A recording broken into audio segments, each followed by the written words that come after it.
Hello everyone, welcome back to another Pony and Wolf Productions video. My name is visualbrony and today we are reading the story Smoothing the Knots by Trick Question. Now, here is a list of those lovely people who keep this channel alive and keep me eating, because food is a thing and me being a human being / pony, I do need food. So, if you can find it in your heart, you can get exclusive downloads and early access to all of my content for as little as $1 a month. And now, I will also remind you that if that big red button under the video is still red, that means you have not yet subscribed to Pony and Wolf Productions. And we would very much appreciate it if you did. Now let's get into the video, and yes, I know that I'm annoying. A soft tapping sound echoed through the hallway. "Luna, may I come in?" No response came from behind the door. It was already open a crack, so Princess Celestia waited a few seconds before entering anyway. Her little sister lay sprawled out on the guest bed, face down. "It's going to be okay, sister," Celestia offered in a slow, soothing tone. As she stood beside the door, her mane and tail gently rippled through the air behind her, their magical aura heralding all the vibrant colors of dawn's aurora. Princess Luna turned herself face up and sighed. She wasn't wearing her shoes or crown, and her dull azure curls were a tangled mess. "I know, Sally," she grumbled, slowly pulling herself upright. "I'm afraid this guest suit will have to do until the masons finished renovating the castle. It will take some time to construct a room benefiting of the princess." Celestia shut the door behind her. "These quarters more than befit me, and I do not care about such things," said Luna, holding her lips in a sour pout. "I have but one desire unfulfilled. My stars are departed, sister. My tail and mane are now plain and unremarkable, my stature insignificant." Celestia nodded slowly. "Yes, it surprised me too," she said. "Why should it though? It is fitting, is it not?" asked Luna, arching her eyebrows. "I have earned this frail body with my treachery. Gaze upon the product of mine own degeneracy, and behold the foal laid bare." "No pony thinks you are a foal, Luna." Celestia walked over to her sister and sat beside the bed. Even with the bed propping Luna up several hoofs, Celestia met her tiny sibling eye to eye. "To be certain, I do not mean foalish. I mean an actual yearling, Sally." Luna blew a puff of air upwards at her forelock. The disheveled curls bobbed briefly. "I meant it in both senses." Celestia levitated a brush from the nightstand over to Luna's head and began untangling the knots. A look of irritation flashed across Luna's face, but it faded. "In full candor, this may be for the better. The beast I came too closely resembled my former appearance. The ponies I confronted in that village would likely flee from my terrible royal countenance had I yet retained the stature of an elder alicorn," she said, pulling her head back against the strokes each time the brush met resistance. "Fie! I forgot how tiresome such a mane can be. It has been nearly a century since I last had to endure this." "Imagine how I feel. It's been more than a millennium since I had the privilege of combing my sister's hair," Celestia said, wearing a wistful smile. Her own glowing mane flowed mesmerically behind her, despite the absence of a breeze. It was impossible to make out individual strands. Luna snorted. "So much time has been lost to me. Now to call you my older sister is a tremendous understatement. No offenses intended, of course. I trust you had an easy run of matters without my troublesome presence. Lo, these many years." Celestia paused her brushing and clenched her jaw. "Being without you was excruciating." There was a long moment of silence. Then the brushing resumed. "I'm sorry, dear sister," whispered Luna. "I did not intend."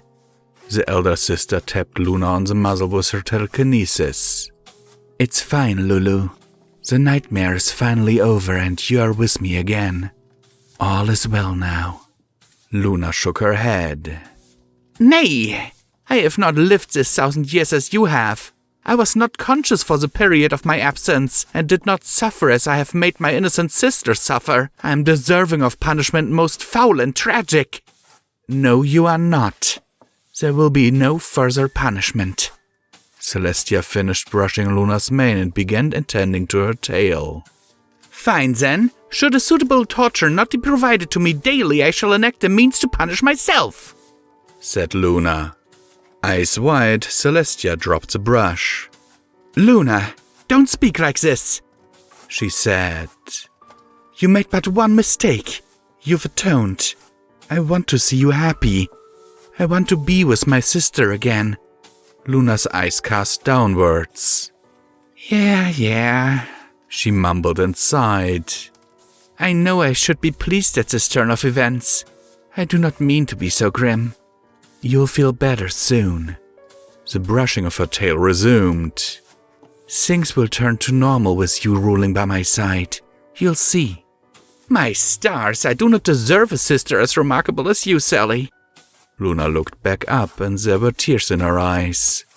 You wish for me to rule after all that has transpired? They're building a second throne as we speak. Celestia smiled wide. Luna laughed. I cannot yet grip the moon. I have made many an attempt, she admitted. I can manage it until you get the hang of it again, which I'm certain you will in time. The brush continued to comb its way through Luna's stubby tail, patiently straightening and smoothing all the confused and tangled fibers. For a moment, Luna turned her head and looked out the window at the pregnant moon. Ah, my dearest sibling, ever attentive to the finest detail. You chose this room so I could see it rise, she realized. Of course. Celestia finished the process and replaced the brush on the dresser, now thick with blue hairs. Luna felt a tight knot within her barrel unravel. Flipping her silky tail upwards, Luna looked back and forth between its dull blue hue and the shining, starry sky beyond the window. Perhaps, do you suppose I might earn it back someday? She whispered. My silly pony, I have no doubt that you will, said Celestia, petting Luna now much smoother mane. As Princess Celestia embraced her little sister in a close hug, Luna finally smiled, and her legs gripped her sister back more tightly than the stars themselves cling to the heavens. And there, in the middle of their embrace, the tiniest twinkle appeared in the tip of Luna's tail. Welcome back to Common Time with Visual Pony, where I remind you that you can support BluePawWolf Productions through the links down in the description below. Every dollar helps is needed and very much appreciated, and it helps to keep the lights on around here, my car fueled, so I can drive to a parking garage to record, and of course, so that I can pay my electricity bill to charge the laptops that I use to record. Anyhow, let's get into this. Also, you get, a lot of perks when you are a patron, including, a Patreon Discord, and not to forget, there's also the exclusive downloads and all that, but let's not get into this. There's a link down in the description below. I urge you to check it out. Anyhow, let's get into the meat of the story, because I am not the Micro Machines man. Okay, what do I think about the story, guys? Seriously, I have no idea how this will turn out, because for some reason, oh my word, it is so hot today. I had problems fastening my microphone in here, and yeah, it was not a good experience so far. However, I have thoughts. I promise I do. And one of them is, this is a really nice story. I kind of like it. Also, the whole thing that Celestia specifically chose that room for Luna so that she could see the moonrise. It's a nice touch. She didn't have to do that, but she did. And Celestia doesn't hold grudges here. She just wants her sister back, and I can respect that. Did you ever have a fight with your siblings and didn't talk to them for quite a while? I certainly did. Let me know in the comments down below.